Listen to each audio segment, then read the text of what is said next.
প্রধানমন্ত্রী চট্টগ্রাম সফরে গিয়ে হেফাজত ইসলামের আমিরের সঙ্গে সাক্ষাৎ করলেন। জামায়াতের প্রভাব ঠেকাতে হেফাজতকে কাছে টানছে বিএনপি, এমন খবর গণমাধ্যমে আসছে। নির্বাচনের আগে হেফাজত ইসলাম প্রকাশ্যে বিএনপিকে সমর্থনও দিয়েছিল। আজ প্রধানমন্ত্রী হেফাজতের শীর্ষ নেতাদের সঙ্গে সাক্ষাৎও করলেন। এটা কি জামায়াতকে রাজনৈতিকভাবে চাপে রাখাই বিএনপির হেফাজতের কাছে টানার কৌশল কিনা? 2 মিনিট। না, জামাতকে রাজনৈতিকভাবে চাপে রাখার কৌশল না। হেফাজতের সাথে বিএনপির সম্পর্ক নির্বাচনের আগেও ছিল, এখনও সম্পর্ক আছে। মাননীয় প্রধানমন্ত্রী চট্টগ্রামে গেছেন, চট্টগ্রামে গিয়ে উনি আপনার হেফাজতের নেতা বাবু নগরীর সাথে ওনার মাদ্রাসায় গেছেন, ওনার সাথে সাক্ষাৎ করেছেন, ওনার কাছ থেকে দোয়া নিয়েছেন, ওনাকে দোয়া করেছেন। এটা ওনার একটা রাজনৈতিক অবস্থান। ওনার এই অবস্থানটা আগেও ছিল, এই নতুন কোনো অবস্থান না। আমরা কাউকে আপনার চাপে ফেলার কৌশল নিয়ে আমরা অগ্রসর হচ্ছি না।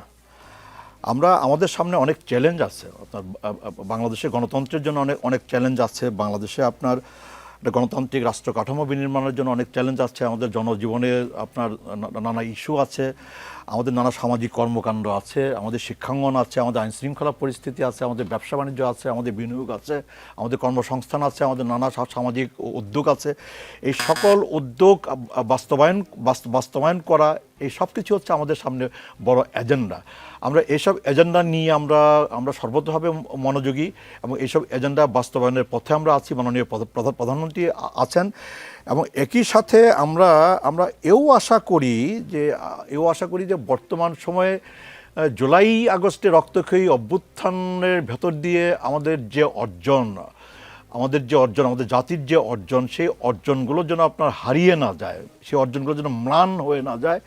আমাদের এই অর্জনগুলোকে রক্ষা করা, ধারণ করা, আমাদের সমাজে, আমাদের রাষ্ট্রে, আমাদের ব্যক্তিগত জীবনে, আমাদের রাজনৈতিক জীবনে, আমাদের রাজনৈতিক সংস্কৃতিতে, আমাদের ব্যক্তিগত আলাপচারিতায়, আমাদের বক্তব্যের ঢঙ্গে, সব কিছুতেই যেন আমরা যেন এই জুলাই আগস্টের ভেতর দিয়ে আমরা যা অর্জন করেছি তা যেন আমরা যেন চর্চা করি, আমরা রপ্ত করি এবং বাংলাদেশটাকে যেন আমরা শেষ করতে হবে। নিরাপদ জনকল্যাণমুখী একটা রাষ্ট্রে পরিণত করবার জন্য, আইনের শাসন, ন্যায় বিচার কায়েমের জন্য আমরা যেন সকল দল মিলে মিশে সংসদের ভেতরে, সংসদের বাইরে আমরা যেন আলাপ আলোচনা করে মিলে মিশে যেন আমরা ঐক্যের পতাকাটাকে যেন আমরা এগিয়ে নিয়ে